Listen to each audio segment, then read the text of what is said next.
দেশ বিদেশত যিসকল লোকে অসম প্ৰেমী লোক আছে সকলোৰ বাবে ইয়াৰ পৰাই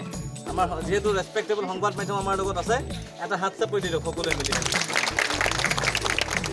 আপোনালোকৰ এই পেকেটটোত আছে ৰাতিপুৱা আপোনালোকে চাহৰ পৰা আদি কৰি ৰাতিৰ ভাত খাজলৈকে যিখিনি আমাক ডেইলি ইউজত লাগে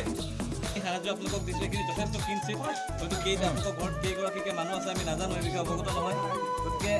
এসাঁজ ভাতত যাতে আপোনালোকে আমাৰ নাম মনত পেলাই মনত সেয়া আমাৰ শাস্তি গতিকে আৰম্ভ কৰিছোঁ আমি ইতিমধ্যে বিলাইছোঁ নলবাৰী বৰশিমলা গাঁও বাক্সা জিলাৰ অন্তৰ্গত ঢেপাৰ গাঁও আৰু বগৰীকটা এনেকুৱা যে স্থায়ী সমাধান পোৱা নাই আমি এতিয়ালৈকে বানপানীৰ এই স্থায়ী সমাধান পোৱা নাই গতিকে যোৱা বছৰ আমি ওলাইছিলোঁ তাৰ আগৰ বছৰ ওলাইছিলোঁ কিন্তু এই বছৰ সকলোৰে অৱস্থাটো একেবাৰে বেয়া কাৰণ ক'তো আমি আৰ্থিকভাৱে ক'তো কোনো স্বাৱলম্বন হোৱা নাই এতিয়ালৈকে সেইকাৰণে অলপ প্ৰব্লেমো হৈছে কিন্তু তথাপিতো মানুহৰ ইমান হাহাকাৰ দেখি বানপানীৰ অৱস্থাত এই অৱস্থাত দেখি আমি আচলতে ৰৈ থাকিব নোৱাৰিলোঁ আমি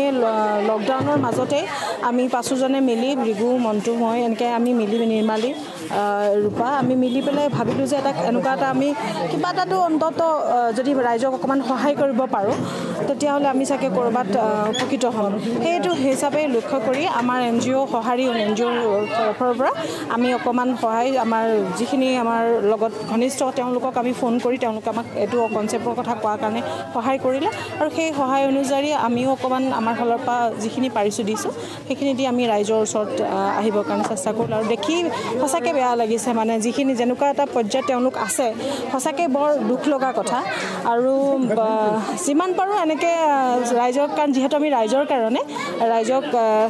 আমি ৰাইজ নহ'লে আচলতে নহয় এই বছৰটো আমি একেবাৰে মিছ কৰিছোঁ মঞ্চখন কাৰণ ৰাইজৰ মৰম আশীৰ্বাদ একদম মিছ কৰিছোঁ গতিকে এনেকৈ অকণমান আমি ৰাইজৰ মৰম বিচাৰিছোঁ আৰু আশীৰ্বাদ বিচাৰিছোঁ আৰু এনেকৈ ৰাইজক যিমান পাৰোঁ সহায় কৰি যাম প্ৰথম কথা আমি এখন NGO ষ্টাৰ্ট কৰিছোঁ NGOটোৰ নাম হৈছে সঁহাৰি ফাউণ্ডেশ্যন আৰু সঁহাৰি ফাউণ্ডেশ্যনক সহযোগ কৰিছে দেশ বিদেশত থকা অসমপ্ৰেমী লোকসকলে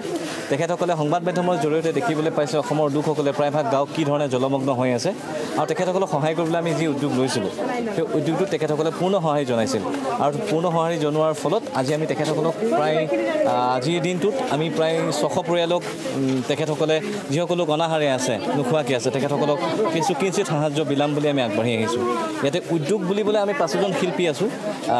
মই গীতালী ৰূপালী নিৰ্মালী মন্টুমণি আমি 5জনে থিৰাং কৰিছিলোঁ যে যিসকল লোক বানাক্ৰান্ত হৈ আছে যিসকল লোকে আমাক